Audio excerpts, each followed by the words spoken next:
I was watching this video the other day, and this guy was talking about something that hit me harder than I expected. He was talking about people with depression and how they often say they feel purposeless, irrelevant, and invisible. And when they share that with other people, they get told, you know, you're wrong, you're not seeing things correctly, it is not as bad as it looks, it'll get better, your depression is warping your reality. And I sat there listening and I thought, man, I have heard every single one of those words come out of someone else's mouth directed at me. And here's the thing that I realized over time that I never had the courage to say out loud back then: what if they are not wrong? Now, I don't mean that the way it sounds. I don't mean that a depressed person is worthless or irrelevant. I don't believe any human being can be those things. But what if the feeling during that season of life is not a complete depressed distortion, but a relatively accurate reflection of the reality of their life at that moment? What if what a person actually needs when they feel that way is not to be placated and coddled, but encouraged and empowered instead? What if they are actually identifying a legitimate human need that is going unmet, because the symptoms they are experiencing are negatively impacting their lifestyle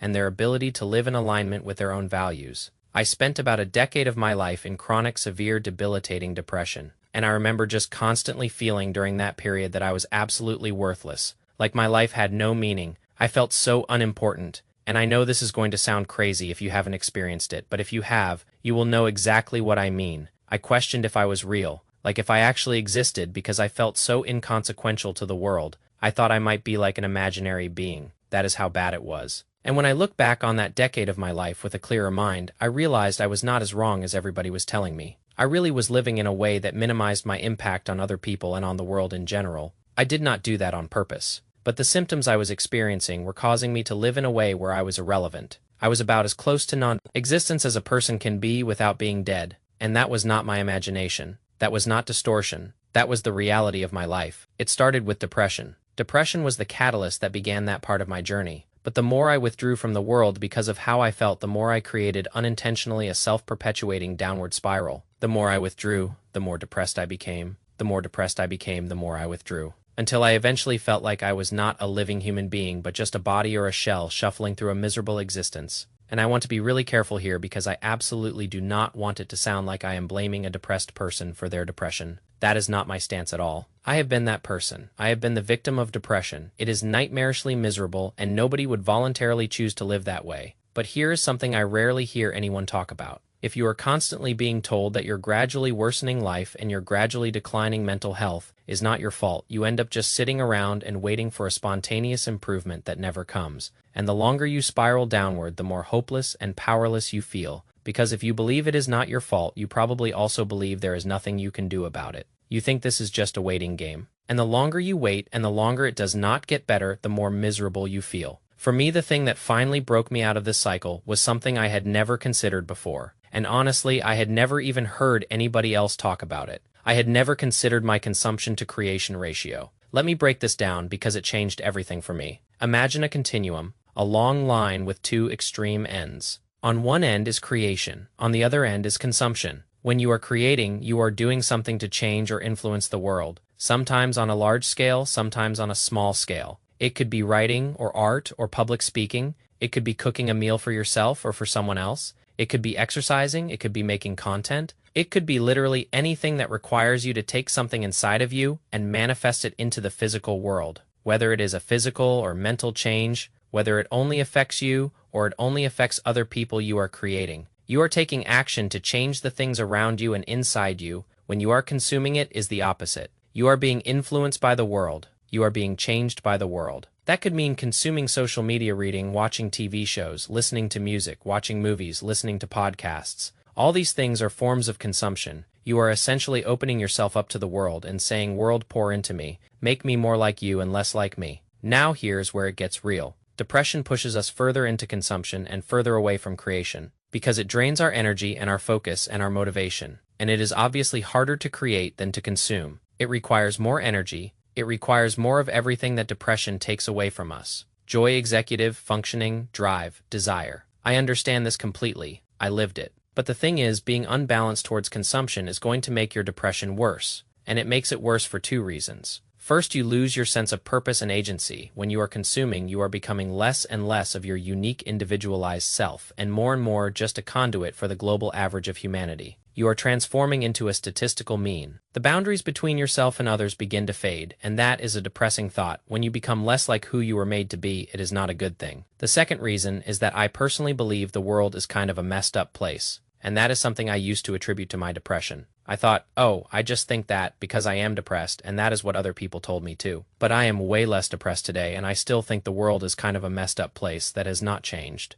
So I do not think that was just depressed me being a grump. I think it was an accurate read. And so during that decade of severe depression, I was 99% consumption. I only say 99% because I do not like to speak in absolutes. But I cannot think of a single thing I did to affect any change in my life or the lives of others or the world in general. I was just an open vessel for the world to pour itself into, and that did not go well for me. Now, I have always felt that I am poorly built for the world. I know that sounds like edgy teenager talk, but the world and me are just not a great fit. Every time I try to be more in the world, I just do not feel good. It just does not work out well for me. So when I look back on that decade and how I was living, I feel like it is not a huge mystery why things kept getting worse and worse. I was essentially trying to fit a round peg into a square hole, and it was only when I worked on adjusting my place on this consumption to creation ratio that things started to get better. I worked on allowing the world a little less access to me and putting a little more of myself back out into the world bit by bit, piece by piece. Now, if you are watching this and you are thinking of creation in very large-scale ways, maybe you are looking at me thinking, okay, this guy is a YouTuber and he has made videos, but I am not going to do that,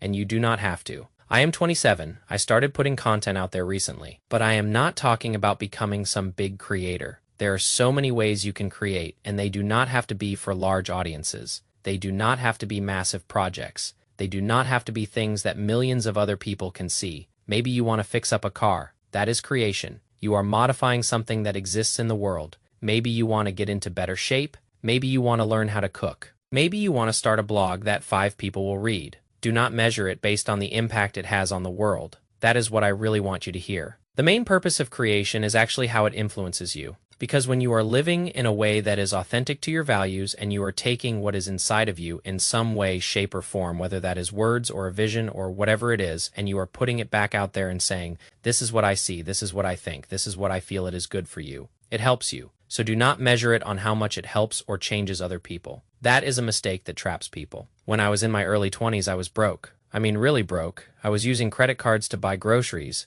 I had no savings, no plan, no direction. I was spending money I did not have on things I did not need, trying to fill a hole that no purchase could ever fill. And on top of that, I was consuming so much content every single day, hours and hours of scrolling, watching other people live their lives, comparing my behind the scenes to everyone else's highlight reel. And the more I consumed, the worse I felt. The worse I felt, the more I consumed. It was a loop that kept tightening until I could barely breathe. I remember days where I would wake up, grab my phone, and just lie there for hours, not moving, just absorbing. And by the time I finally got up, I already felt exhausted. That is what an unbalanced consumption to creation ratio does to you. It drains you before you even start your day. So here is what I started doing. And I want to be clear, I did not do all of this at once. I did it slowly because I had to. I started with something tiny. I started cooking 1 meal a week from scratch. That was my first creation. Just 1 meal. I would plan it by the ingredients, chop the vegetables, cook it, and eat it. And let me tell you something. That 1 meal made me feel more like a human being than an entire week of scrolling did, because I had created something.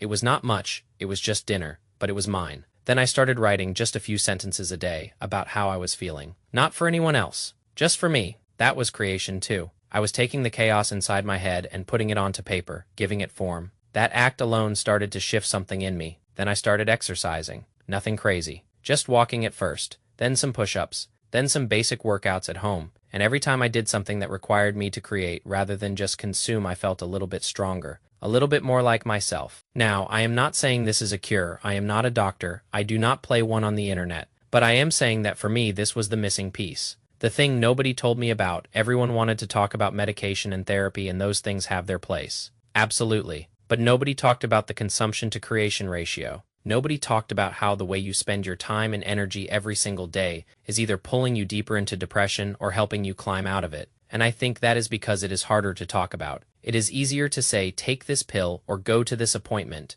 It is harder to say you need to change how you live. But that is what I needed to hear. I needed someone to tell me that my feelings were valid, but that I also had the power to change my circumstances. That it was not my fault that I was depressed, but it was my responsibility to take action. And that is a tough message. I know it is, Because when you are in the thick of it, the last thing you want to hear is that you have to do something. You want to rest. You want to be left alone. You want the world to stop spinning so you can catch your breath. I get that. I live that. But here's the thing I learned. Resting does not fix the imbalance. Being left alone does not fix the imbalance. The world stopping does not fix the imbalance. The only thing that fixes the imbalance is shifting your position on that continuum. Even just a little bit, even just 1 degree, that tiny shift can start a whole new chain of events. A new spiral, but this time going upward instead of downward. So if you are watching this and you feel stuck, I want you to ask yourself one question. What is one thing you can create today? Not for anyone else, not for likes or views or approval, just for you.